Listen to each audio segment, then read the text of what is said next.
Hello folks, Ram Ramji. Welcome back to Reality Check with Arvind Swaminathan. You remember we started something last week. Which do you prefer, Islamic slavery or American slavery? I wouldn't like any. Somebody sent me something today with a certificate without which an Indian could not sit while waiting outside a white man's office. Just think. You go to somebody, you're asked to stop a while because the man is busy, and you can't sit down. You have to either stand or sit on the floor. You can't sit on a chair. You understand what slavery means? Now here's something else. Years ago, the uniform of a peon or a sathi in UP government, UP state government, with the big pagdi, the cone on top, the tail at the back, tunic, emblem on the front, with a kamaband.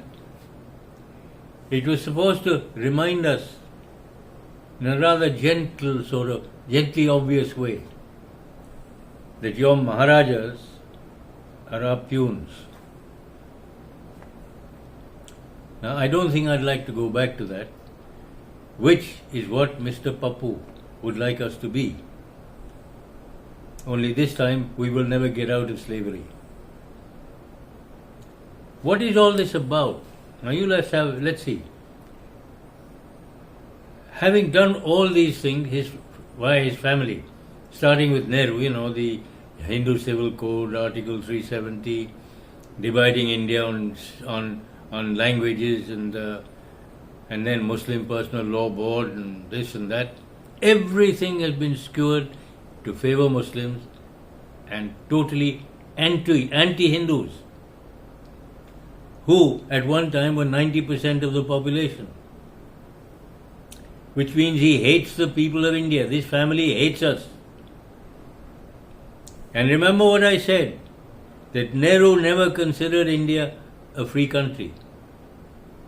It was always his colony and his family's colony, which is what our friend Pappu is trying to turn us into. Now let's get one thing straight. Pappu is an act. He's not that stupid. Nobody can be. He has been trying very hard to nurture that image that he is stupid. So he gets away with it. He himself may be stupid, but he has people training him who are not. They're training him to be their agent to take over this country. And when he becomes Prime Minister or something equivalent, he will follow their instructions. Now, having tried to divide India every other possible way, he's now come to the last frontier. His famous X-ray of India, the caste census, and the census of caste, subcaste, sub-subcaste, and so on. This is to divide Hindus, because that is where the caste system is supposed to exist. We were coming out of it very nicely, thank you. The last 10 years we've seen meritocracy taking over, and this monstrosity is trying to remove it again. Why? Who's the trainer or the puppeteer behind it? Well, let's see. The Hindenburg report last year, 18 months ago, he made a big meal of that. What was it designed to do? To destroy A, our banking system, and B, the life insurance corporation, i.e. banking and insurance. That turned out to be a damn squib. It made him look even more stupid. This year, I'd warned then, remember, that such attacks continue and get worse. Having failed with the LIC and the State Bank of India last year, Hindenburg too is now trying to destroy SEBI, the organizing or controlling agency of all the whole stock market. He's still trying to get a foothold or a stranglehold in our stock markets. Somebody abroad is trying very hard. And of course, Pappu, alias Mir Jafar, alias Raga, well, a very ready and willing ally. This time, not only the stock market, but the very people who look after the stock market are under threat. And remember something.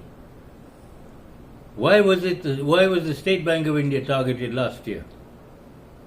It's the biggest bank in this country with a reach, which has branches in every city, every B-town, and a vast number of rural areas as well. It reaches everywhere, as does the LIC. It is also, both of them are very close to the government, both state governments and the government of India. Now, anybody who gets control of that controls India. And go back to the old Mayor Amschel Rothschild theory or way of thinking. Give me the power over a nation's money, and I care not who makes its laws. Here it comes again. First they tried short selling, they made a lot of money, they got a stranglehold or a foothold into Adani's, GQG, closely associated with George Soros and co. Made a killing, unless they've held on, which means they're even richer today.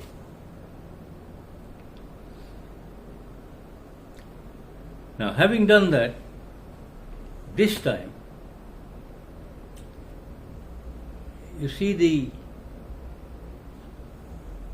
the way things have been turning out. Muslims continue to plead poverty, they continue to plead harassment, they continue to plead that, oh, we're being targeted by Hindus and non-Muslims and so on. When in fact they're the ones who do the targeting, they're the ones who mess up Hindus and everybody else. What with their love jihad, their, how do you put it, the honey trap, all sorts of other ways. And of course, the illegal migrants from Bangladesh, all Muslims. Now we see what else.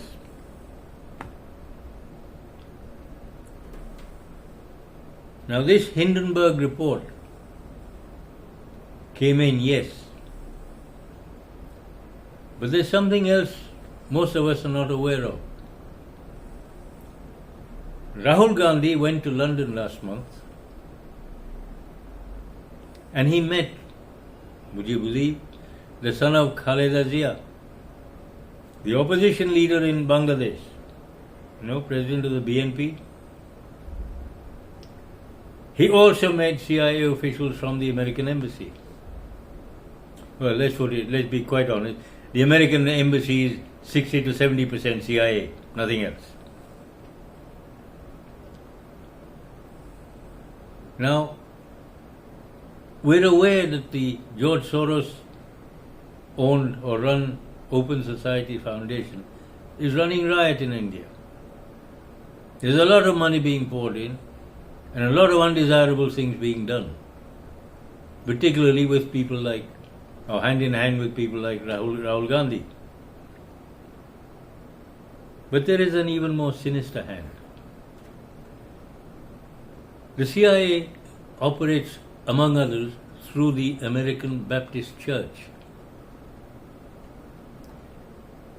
And the Hyderabad Consul General's office, the person who's head of that, I think Jenny or Jennifer, what's her name? I can't. It's on the tip of my tongue. Anyway, she has been meeting who? Asaduddin Owaisi, one of the opposition leaders, a Muslim. She has also been meeting, at least on 2 occasions, Chandrababu Naidu.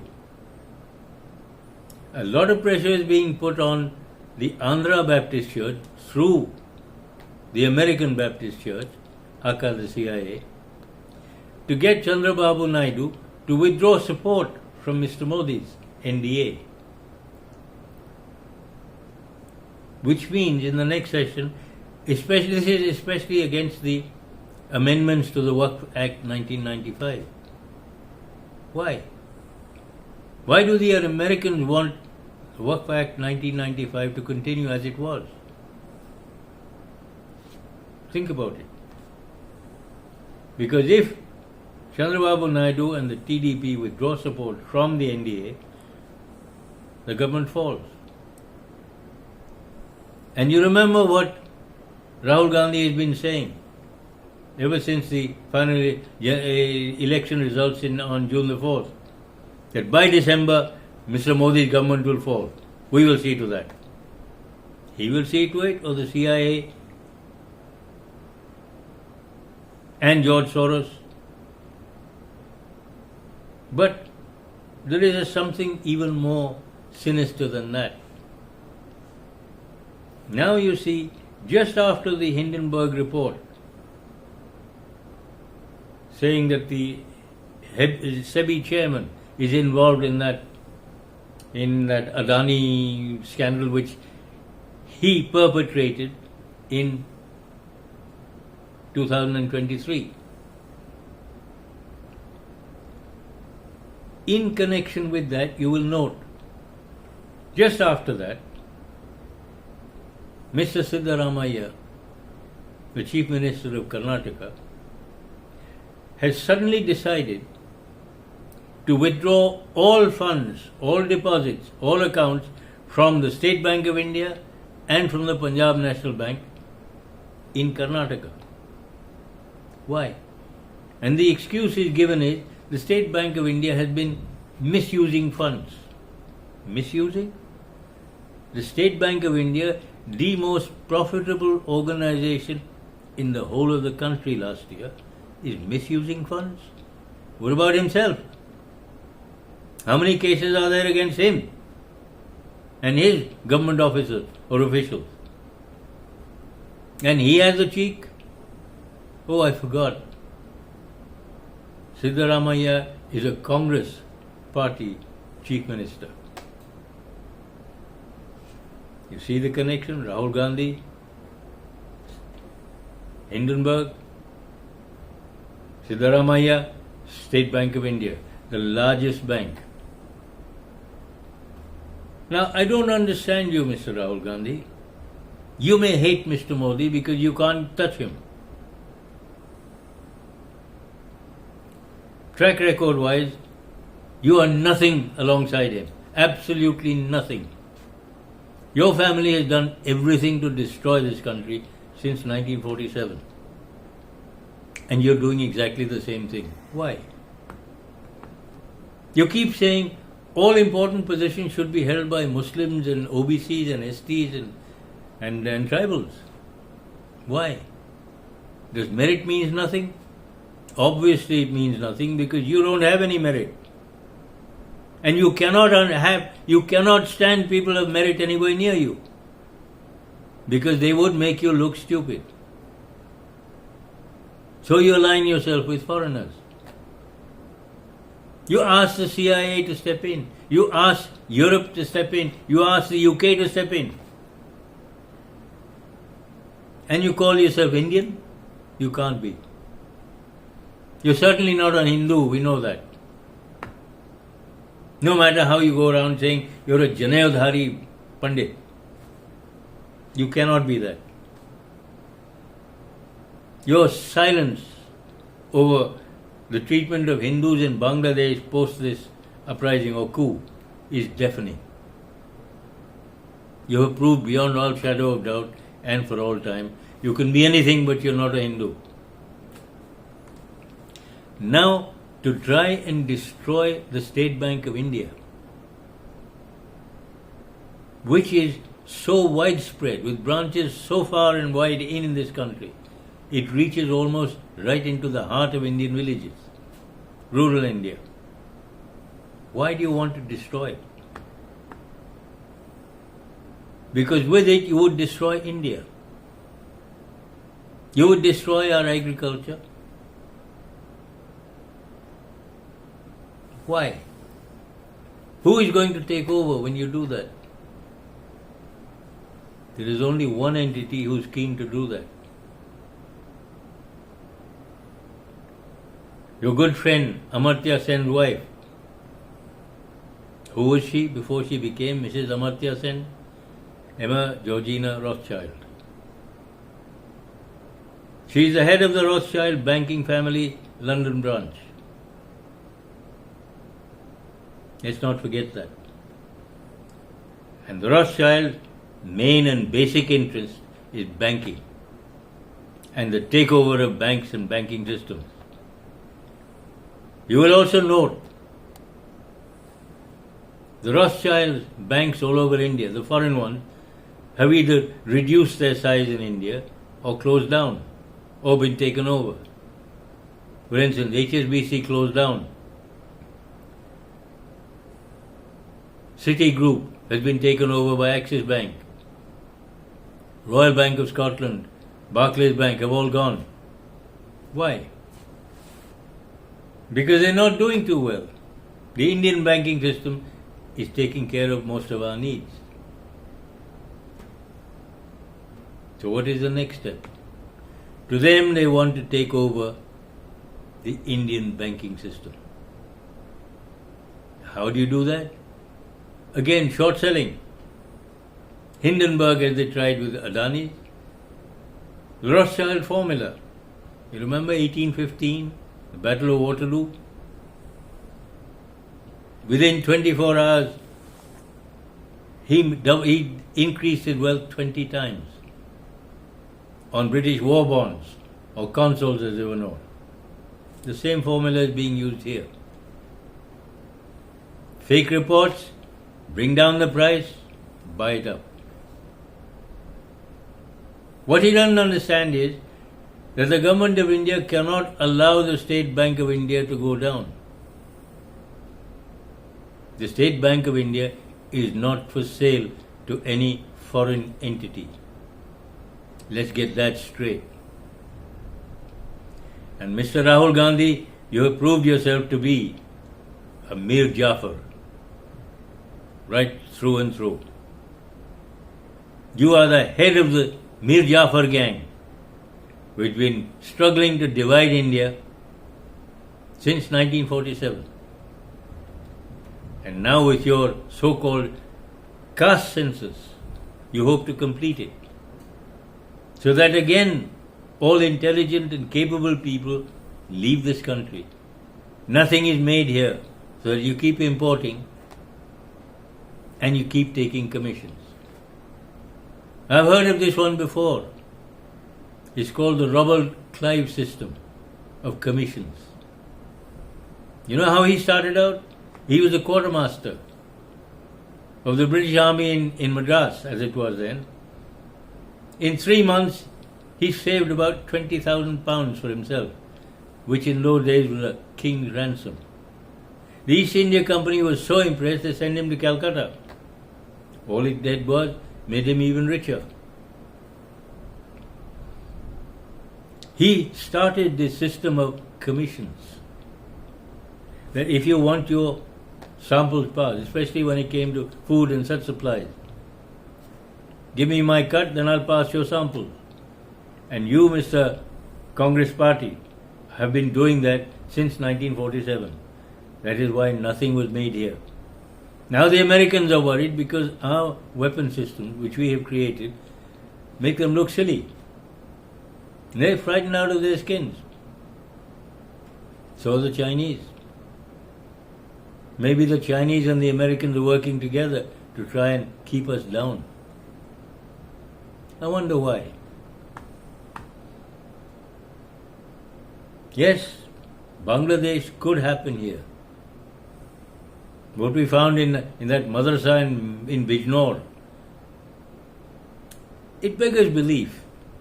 The swords, the knives, the automatic weapons, the guns, and a machine gun capable of firing 8,000 rounds a minute. It isn't a joke anymore. And Bangladeshis keep pouring in.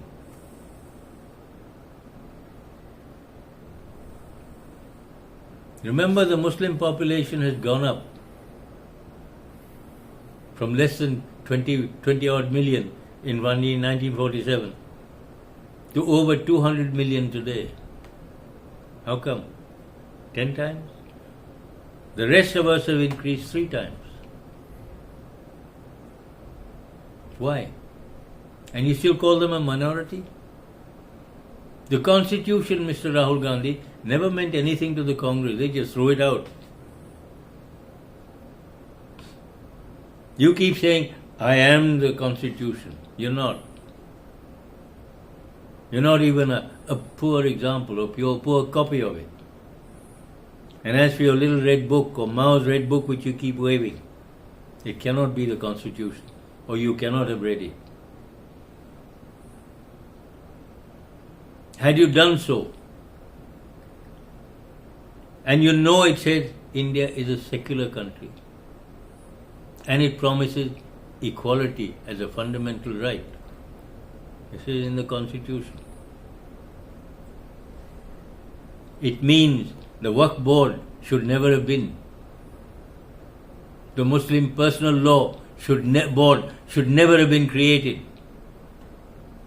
And you're telling us about the Constitution? Your family changed it every time, every twist and turn. And you're blaming the BJP and Mr. Modi for doing it? Wow. This is classic CIA and American strategy or tactic. False flag. Do something and say, no, he did it, no, he did it. No, he's doing it. And the perpetrator, you yourself, Mr. Gandhi.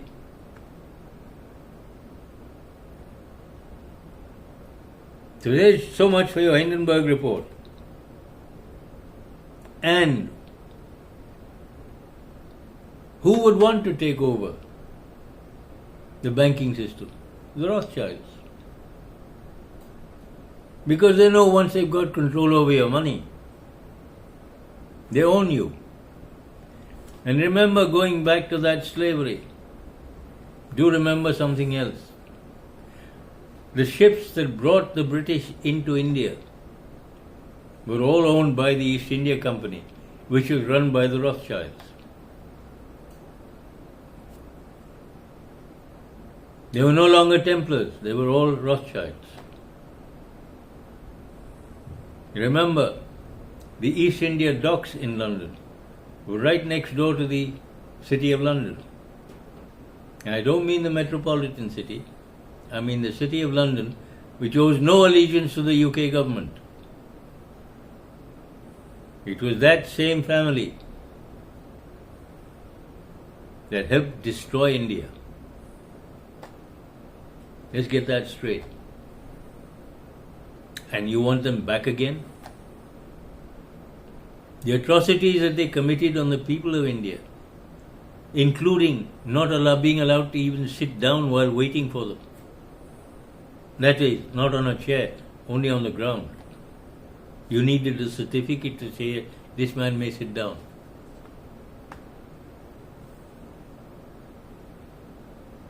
You want that back again? Added to that what I have said earlier in my previous videos. The Congress party skewed everything in favor of Muslims. Everything to give all power to 20%, less than 10% of the population, to kick the 80 or 90% all over the place. And Hindus, well, we've had 1,000 years of this, and we are very tolerant. But it's about time to get up off our behind and do something about it. And let them know we're not putting up with this anymore. You misbehave, you get thrown out. Please understand, if you want Sharia law, get out. This is not Sharia law country.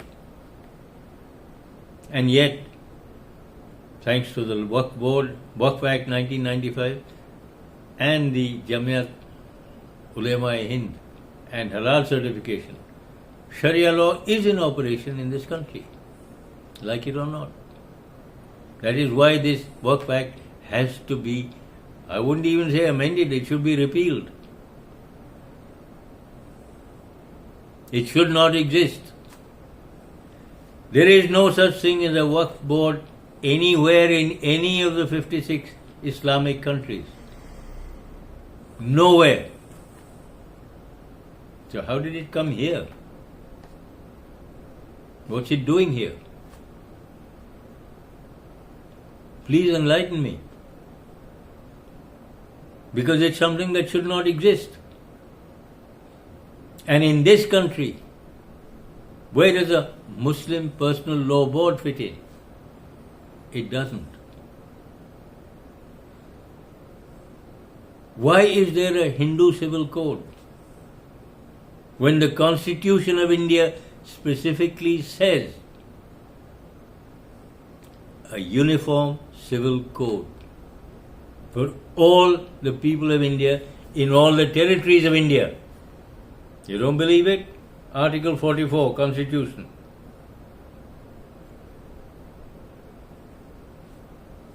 And when the BJP is trying to correct these anomalies and trying to implement the Constitution, as opposed to what the Congress party has been doing, as if they own the place since 1947, they're accused of wanting to change the Constitution. They've done nothing of the sort. They simply tried to implement it. And you don't want it implemented? Then why is it there? A whole lot of people went through a lot of time, effort, sweat and blood and tears to create and bring that Constitution out. Meaningless?